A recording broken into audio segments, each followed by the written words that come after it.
Everyone moving to the Triangle always asks the same question. Should I live in Durham or should I choose one of the surrounding suburbs? And the truth is, Durham, Chapel Hill, Cary, Raleigh, Wake Forest, Creedmoor, they're all a little different. Different lifestyles, different vibe, different day-to-day experience. So depending on who you are, one of these is likely going to feel like home, and others just won't. In this video, I'm going to break down the differences between all of these areas, from price point to lifestyle to commute, so you can really figure out what fits you best. Hi, I'm Meagan Black with Triangle Home Sales, and I'm making things happen. I help people relocate to the Triangle area and make smart real estate decisions. Keyword, smart. If you're thinking about moving here, I offer free strategy sessions where we map out exactly where you should live based on your lifestyle, budget, and goals. You can grab a time in the link in the description. Let's get into it.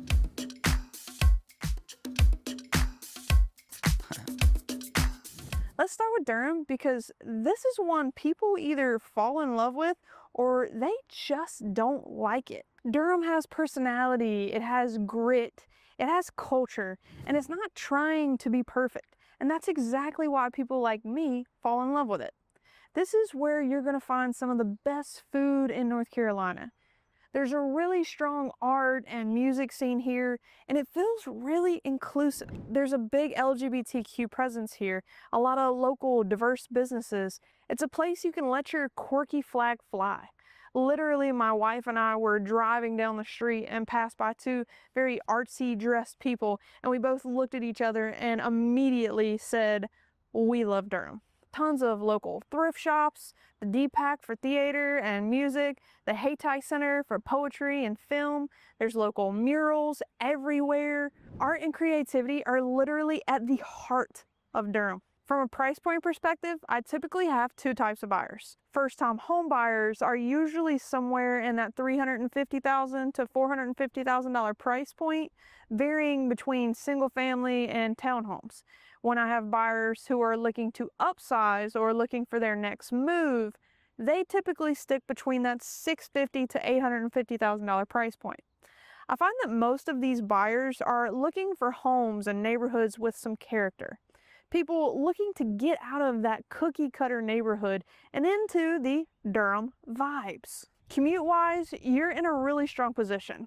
You're about 10 to 20 minutes to RTP, about 25 minutes to Raleigh, and about 15 minutes to the airport. Durham is for you if you want to feel a city that is alive, if you care about food or culture or walkability, and being somewhere that has its own vibe. This is it. And personally, this is my favorite because it just feels real.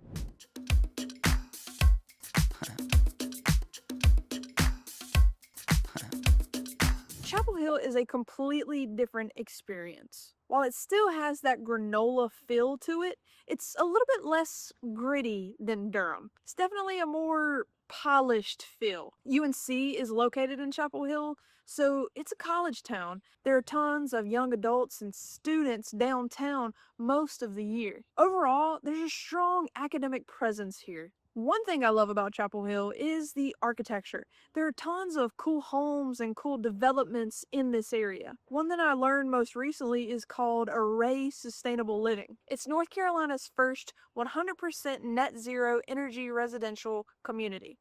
It has 12 custom solar-powered and energy-efficient homes on over 53 acres. Lots of cool architecture styles in Chapel Hill, homes that you won't find anywhere else in the Triangle. The price point here is typically a little bit higher. You're typically looking somewhere between the $450,000 to $900,000 range, depending on the home and obviously the location. There's a prestigious gated community called the Governor's Club that is a highly sought after neighborhood. It's actually a nationally recognized private community with homes from the mid 600s to over 3 million. The median list price in that community is around $985,000 to $1.1 million.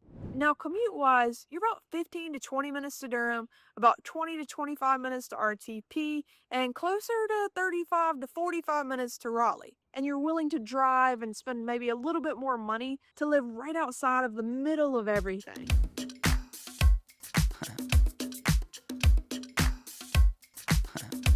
Now, Raleigh. Raleigh is your capital city, and it sits right in the middle of everything. Raleigh has a mixture, so you can live in a condo downtown, or you can pick a neighborhood more like this one. This one here is in North Raleigh, that gives you that yard and that more suburban feel. Now, the price points are going to vary depending on where you are in Raleigh. There are homes literally in all price points here. You're going to find some townhomes in the 300s up to, $1 million mansions, depending on where you're going, right? It's really just an overall mix of everything in Raleigh. If you like an area that gives you a little bit of everything, Raleigh's going to be where you want to be. So as far as commute times goes, you are close to RTP, you're close to Durham, you're close to Wake Forest, you're close to Cary. I mean, pretty much anywhere you go, you're 15 to 20, maybe 25 minutes. Raleigh really is the central hub of the triangle. It is where everyone is eventually going to have to go for something at some point. Raleigh is the biggest city in the triangle area, and it's where a lot of things happen. The thing that I think is missing from Raleigh is the vibes. Raleigh's cool, it's got its quirk, it's got its fun, but it's definitely lacking that little character I think that Durham has. Durham is just so funky, it's so cool, it's definitely feels more like a community, more like a family, whereas in Raleigh you're an island. You really do have to go and seek out friendships and seek out adventures and seek out things to do. But whether you choose Raleigh or Durham, you really can't go wrong.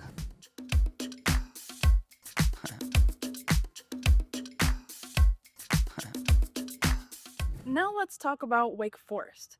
Wake Forest has been growing a lot, especially for people looking for more space. You're typically going to be in the $400,000 to $700,000 range here, and there is a ton of new construction. It has a very suburban feel, very, may I say, family oriented, although you can live here as a single person, of course. I call Wake Forest the old money of the triangle. One of the biggest issues I have from people in Wake Forest is the commute.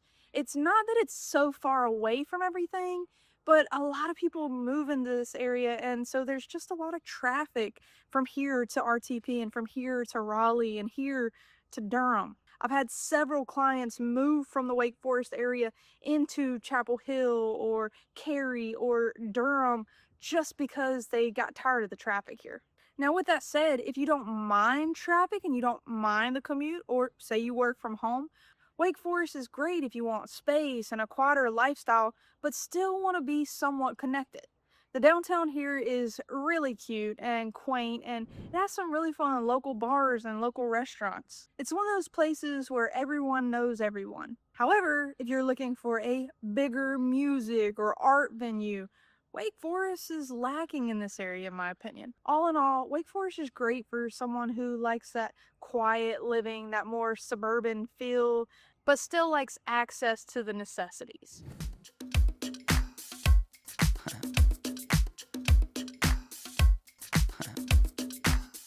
And lastly, there's Creedmoor. Creedmoor is where you go if you really like land and privacy. In Creedmoor, you're going to be in that $300,000 to $600,000 price range, and you're going to get way more bang for your buck. I'm talking bigger lots, bigger houses for less money. One of the potential downsides is that it is a much slower pace of life. It's quiet, it's rural, and it's a different lifestyle. Commutes could be a little bit longer, but I still don't think they're that bad. You're about 15 to 30 minutes to Durham, about 35 to 45 minutes to Raleigh, 35 minutes to Cary, 25 to 30 minutes to RDU and the airport. Creedmoor is the perfect place if you want space and you want peace and you don't mind being in the country. There's not a lot of restaurants here, not a ton of choices. The downtown is very quaint and very small. It's not super close to Target and it's not close to a Starbucks. If you do happen to be traveling through Creedmoor, I will tell you there is an awesome little place called Yakimo's Steakhouse. They have a great burger and the salad bar is one of my favorite salad bars in the triangle. But otherwise, there are just a few Mexican restaurants and a few southern eateries. My wife laughs because if I'm in Creedmoor, I'm probably gonna stop by the gas station and grab a hot dog. It is the traditional Jesse Jones hot dogs that I ate as a kid. Daddy's little potato wedges, my favorite.